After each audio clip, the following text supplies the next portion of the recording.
신명기 25장 말씀을 보겠습니다.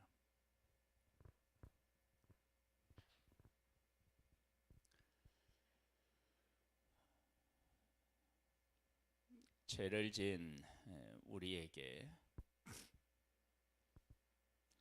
가장 기본적인 것도 사실은 지키기가 어려울 때가 있습니다.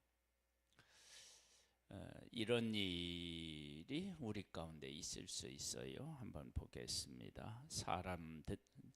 사람들 사이에 시비가 생겨 재판을 청하면 재판장은 그들을 재판하여 의인은 의롭다 하고 악인은 정죄할 것이며,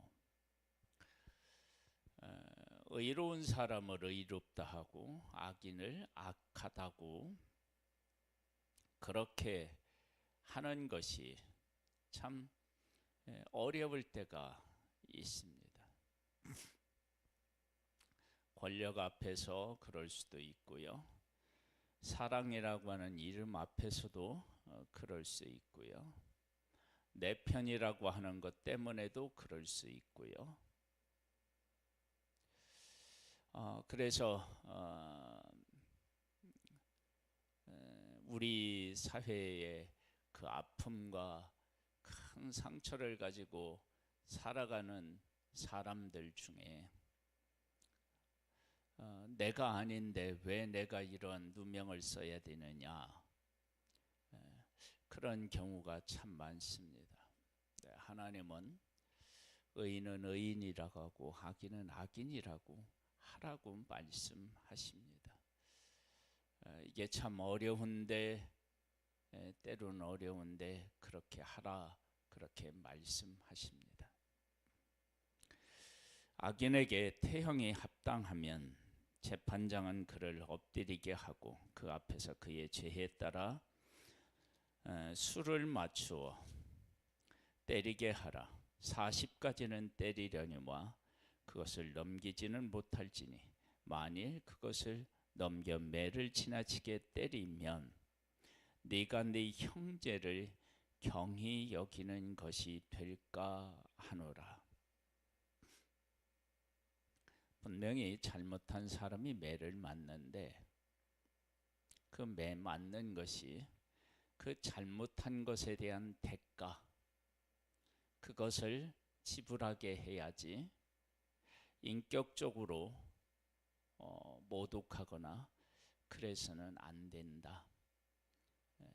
자기 자신을 뭐라 그럴까요? 학대하고 자기 자신에 대해서 막 비하하고 그럴 수 있도록 사람들이 정신적으로 이렇게 또 고통까지 가하는 것은 원치 않는다. 그러니까 죄가 무엇인지를 깨닫게 하고 죄에 대한 대가만을 받게 하는 것이, 그렇게 해야 된다. 그러니까 한 사람의 인격에 대해서 존중하는 것은 놓으면 안 된다라고 하는 것을 우리가 알 수 있습니다.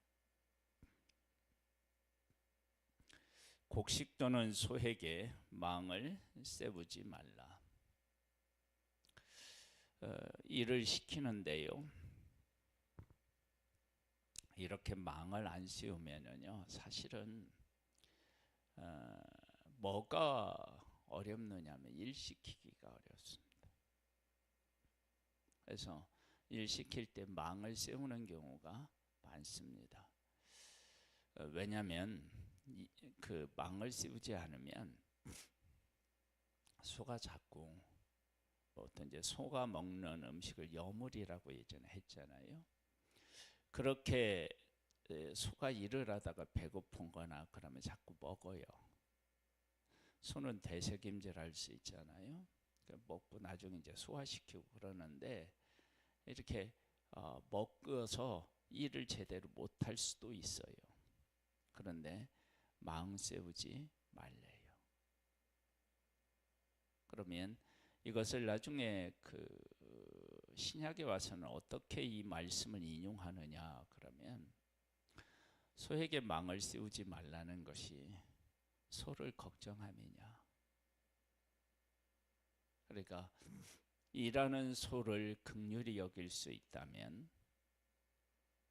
일이라고 하는 목적만을 생각하지 않고 일하는 소에게 긍휼을 베풀 수 있다면, 그것은 사람에게는 그 긍휼함이 자연스럽게 나올 수 있겠죠. 그래서 이것은 신약에 오면 하나님의 일을 하는 사람들에 대해서 하나님이 책임지시지 않겠느냐. 이제 그런 형식으로 말씀을 이렇게 해석해서 우리에게 전해주는데요. 일이라고 하는 것은, 일을 이루어야 되는 것은 중요한 일이지만요, 항상 일이 목적이 돼서는 안 되고요, 더 중요한 것을 위해서 일을 하고 있음을 잊지 말아야 합니다. 5절부터 10절까지의 이 말씀은 현대를 살아가는 우리들에게는 이해가 좀 안 되고, 그리고 정말 이렇게 하라고 말씀하셨을까라고 하는 그런 말씀입니다. 형제들이 함께 사는데 그중 하나가 죽고 아들이 없거든 그 죽은 자의 아내는 나가서 타인에게 시집가지 말 것이요 그의 남편의 형제가 그에게로 들어가서 그를 맞이하여 아내로 삼아 그의 남편의 형제된 의무를 그에게 다 행할 것이요 그 여인이 낳은 첫 아들이 그 죽은 형제의 이름을 잊게 하여 그 이름이 이스라엘 중에서 끊어지지 않게 할 것이니라.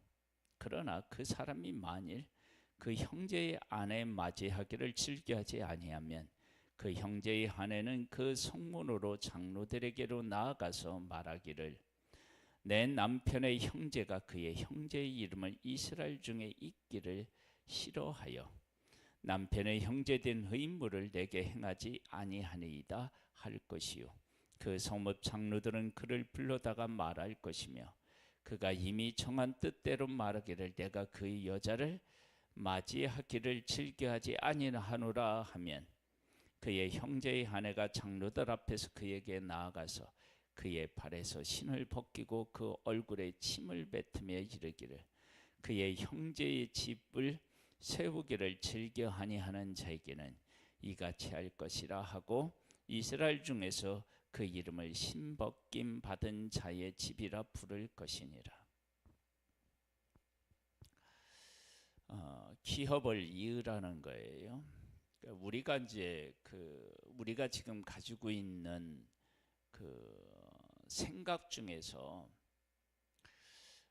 이렇게 이제 부부 관계 이러면은 뭐 이렇게 쾌락 이런 것만을 우리는 지금 이렇게 생각하고 있는데 예전에 그 성은 단순히 그런 의미만이 아니라 하나님이 주신 기업을 잇는데 이 성도 아주 중요한 역할을 한다. 그렇게 이제 생각하는 거예요. 이런 문제는 지금은 우리가 이제 받아들일 수가 없는데요.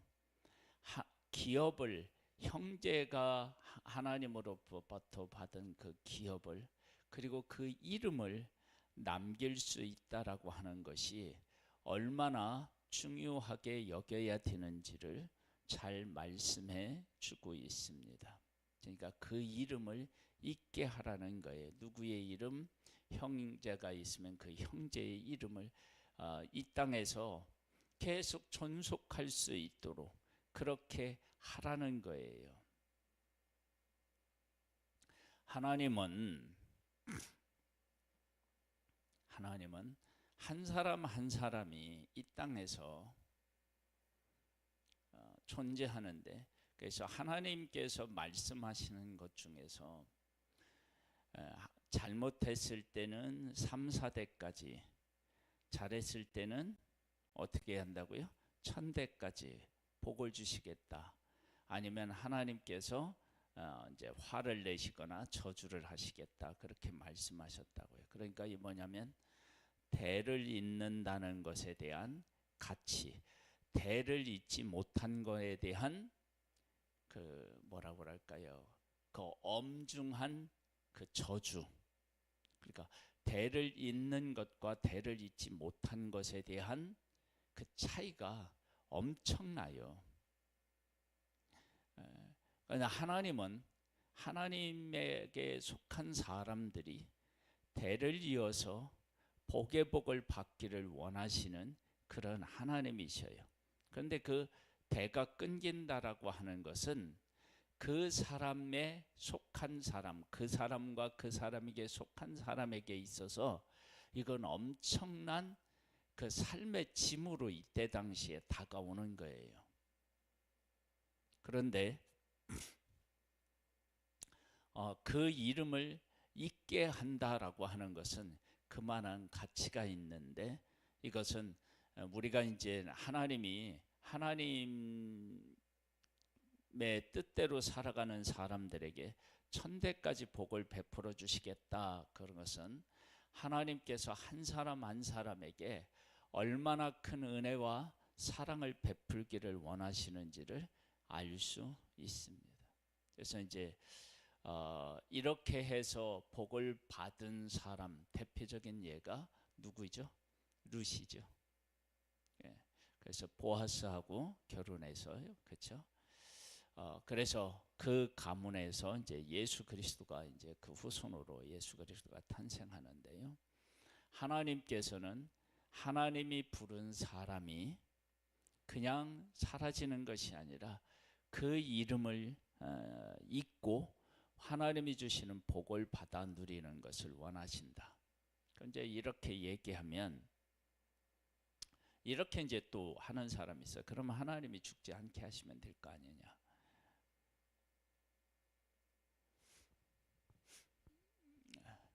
그렇게 하면요, 하나님의 여기에 나와 있는 이 법이요 필요가 없어요. 여기 나와 있는 이 법이. 그리고 그렇게 되면 하나님이 아담과 하와가 죄를 지었을 때 반드시 죽으리라고 하시는 그 말씀이 뭐라고 그럴까요? 거짓이 돼요.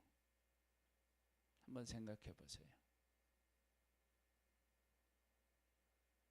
하나님이 책임지시고 하나님이 은혜도 베푸시는 것은 맞지만요, 모든 것을 다 하나님이 해결하신다.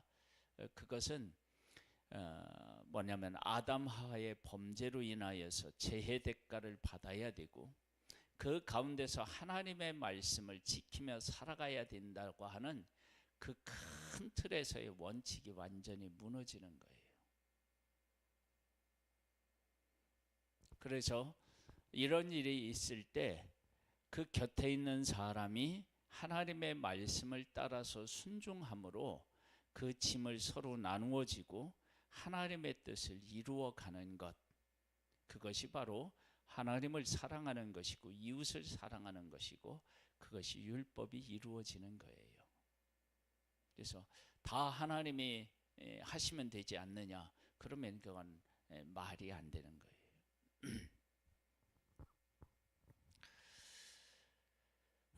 두 사람이 서로 싸울 때에 한 사람의 아내가 그 치는 자의 손으로 그의 남편을 구하려 하여 가까이 가서 손을 벌려 그 사람의 음낭을 잡거든 너는 그 여인의 손을 찍어버릴 것이고 네 눈이 그를 불쌍히 여기지 말지니라. 싸울 수는 있는데 싸울 때도 항상 먼저 생각하고 행동해야 할 일들이 있는 거예요. 그러니까 화가 난다고 이겨야 한다고 그런 생각으로 아무렇게나 할 수가 없는 것입니다. 이것은 음란의 문제뿐만 아니라 다른 것도 마찬가지입니다. 그러니까 싸우는데 돕는데 내가 이성을 잃고 한다, 그러면 그게 이제 문제가 되죠. 그래서 함께 하는데도 얼마만큼 어떻게 해야만 되는지에 대해서 항상 생각해야 되겠죠. 너는 네 주머니에 두 종류의 저울추 곧 큰 것과 작은 것을 넣지 말 것이며 네 집에 두 종류의 되 곧 큰 것과 작은 것을 두지 말 것이요 오직 온전하고 공정한 저울추를 두며 온전하고 공정한 되를 둘 것이라. 그리하면 네 하나님 여호와께서 네게 주시는 땅에서 네 날이 길리라. 이런 일들을 행하는 모든 자, 악을 행하는 모든 자는 네 하나님 여호와께 가증하니라. 얘기했죠. 앞에서도 우리가 이제 이렇게 본 것처럼 의인은 의롭다고 하고 악인은 악하다고 하는 일이 어려운 것처럼, 또 무엇이 어렵느냐 그러면 공정한 저울추, 공정한 대를 가지고 살아가는 일이 쉽지 않은 거예요.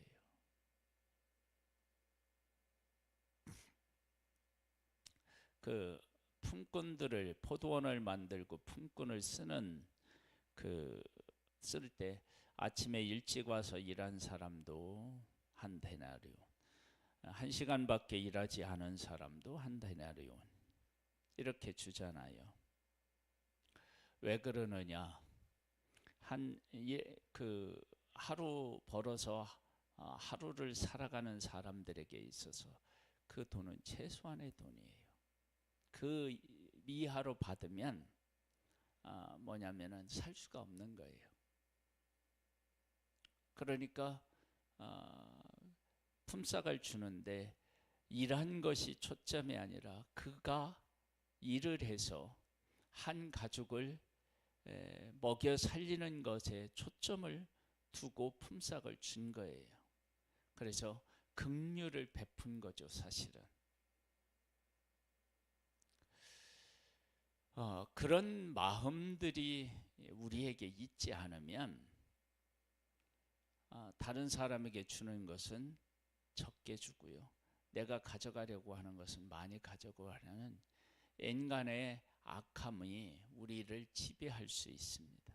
그리고 그것이 우리를 속일 수 있습니다. 그래서 의인을 의롭다 하는 것, 악인을 악하다고 하는 것이 어렵기도 하고요, 공정한 저울추와 공정한 대를 두고 살아가는 일이 또 쉽지 않을 수 있습니다. 그래서 이 문제는 지금도 우리 사회에서도 문제가 되죠, 지금도. 그래서 뭐 저작권이라든지 아니면 특허권이라든지 이런 문제에 대해서도 그렇고요. 그리고 사람이 일을 했는데 그 품삯을 어떻게 주느냐라고 하는 문제, 그런 문제에서 우리들이 정말로 하나님의 뜻을 가지고 살아가는 일이 쉽지가 않은데, 하나님께서 말씀하신 것을 잘 새기고 그 가운데 살기 위해서 우리가 애를 써야 되는 것은 맞습니다. 너희는 애굽에서 나오는 길에 아말렉이 네게 행한 일을 기억하라. 곧 그들이 너를 길에서 만나 네가 피곤할 때에 네 뒤를 떨어진 약한 자들을 쳤고 하나님을 두려워하지 아니하였느니라. 그러므로 네 하나님 여호와께서 네게 기업으로 주어 차지하게 하시는 땅에서 네 하나님 여호와께서 사방에 있는 모든 적군으로부터 네게 한식을 주실 때에 너는 천하에서 아말렉에 대한 기억을 지워버리라. 너는 잊지 말지니라. 자, 앞뒤가 맞나요, 안 맞나요? 이 아말렉 얘기야, 그 이야기가. 그런데요, 통하는 게 있어요. 그 뭐가 통하느냐? 여기 보면 하나님의 백성이 지금 애굽에서 나와서 광야로 가고, 또 애굽 군대가 와서 막 쫓아오고 도망가고 막 이런 일들 때문에 이들이 피곤하고 힘들었겠죠. 그 여정이요. 그 애굽에서 나올 때 유월절 뭐 이렇게 해서 뭐 분주하고, 그 홍해를 건너면서의 그 조바심 나고 했었던 일, 막 이런 일들 쭉 생각해 보면 하나님의 백성들이 힘들고 어려운 그런 과정을 지나고 있었다라고 하는 것을 알 수 있잖아요. 그래서 제대로 쫓아오지 못하는 사람을 아말렉이 어떻게 했어요? 괴롭혔죠. 그러면은 위에 있는 내용들하고 보면 이들이 연약한 자들, 사람이 힘들었을 때의 그 상태를 그 파악하고 긍휼히 여겨야 되는 일들, 이렇게 보면 그 서로 통하는 부분이 있지요. 그러니까 하나님께서 지금 이웃에 대한 법을 말씀하시면서 아말렉에 대한 이야기를 하시는 것은 힘들고 어려운 사람에 대해서 긍휼히 볼 수 없는 사람을 하나님이 어떻게 해야 되냐, 잊어버리지 않고 원수를 갚으라고 말씀을 하시고 지워버리라고 하는 것은 힘들고 어려운 사람을 생각하지 않는 사람에 대하여 하나님이 얼마나 그것을 싫어하시는지를 잘 보여주고 있어요. 그러니까 이 말씀을 통하여서 하나님의 백성들에게 어려움에 처한 사람을 네가 긍휼히 여기고 그를 도우면 반대로 하나님께서 얼마나 기뻐하시고, 하나님이 기뻐하신다면 그 복을 그들에게 얼마나 부어주실까라고 하는 생각을 해보면 답이 나오는 거예요. 그래서 이런 말씀을 하시면서 그 중간에 아말렉 이야기를 집어넣으면서 하나님께서 얼마나 기뻐하시고 얼마나 그 문제를 싫어하시는지를 정확하게 이 아말렉 이 일을 통하여서 하나님이 보여주고 계신 거예요. 우리는 율법을 요약하면 하나님을 사랑하고 이웃을 사랑하는 것이다, 그렇게 우리는 고백하며 살아갑니다. 그런데 가장 쉬운 것도, 우리는 가장 확실하게 해야 되는 것조차도 우리는 그렇게 하지 못하는 것이 있어요. 의인은 의롭다 하고 악인을 악하다 하는 일도 제대로 못해요. 또 공정한 저울추와 공정한 대를 갖고 생활하는 것조차도 어려워요. 그런데 하나님은 어려운 사람, 공경에 처해 있는 사람을 괴롭히는 일을 하나님은 어떻게 되냐, 잊지 말라고 얘기하고, 그것은 반드시 심판을 받아서 사라져야 될 것이다 라고 하는 것을 우리에게 잘 말씀해 주고 계십니다. 이런 사실을 깨달아 알고 하나님의 사랑을 우리가 입고 그 사랑을 배워서 우리도 사랑하며 살아갈 수 있는 우리가 되기를 주님의 이름으로 축복합니다. 하나님 아버지, 우리는 죄인입니다. 악한 생각이 수없이 우리를 찾아와서 우리를 넘어뜨리고 나 중심으로 생각하는 경향이 너무 강해서 이웃을 생각하지 않는 그런 존재입니다. 주님, 우리에게 은혜를 베풀어 주셔서 긍휼의 마음을 부어 주옵소서. 예수님의 이름으로 기도드립니다. 아멘. 하늘에 계신 우리 아버지여, 이름이 거룩히 여김을 받으시오며 나라에 임하옵시며 뜻이 하늘에서 이룬 것 같이 땅에서도 이루어지리이다. 오늘날 우리에게 일용할 양식을 주옵시고 우리가 우리에게 죄 지은 자를 사하여 준 것 같이 우리 죄를 사하여 주옵시고 우리를 시험에 들게 하지 마옵시고 다만 악에서 구하옵소서. 대개 나라와 권세와 영광이 아버지께 영원히 있사옵나이다. 아멘.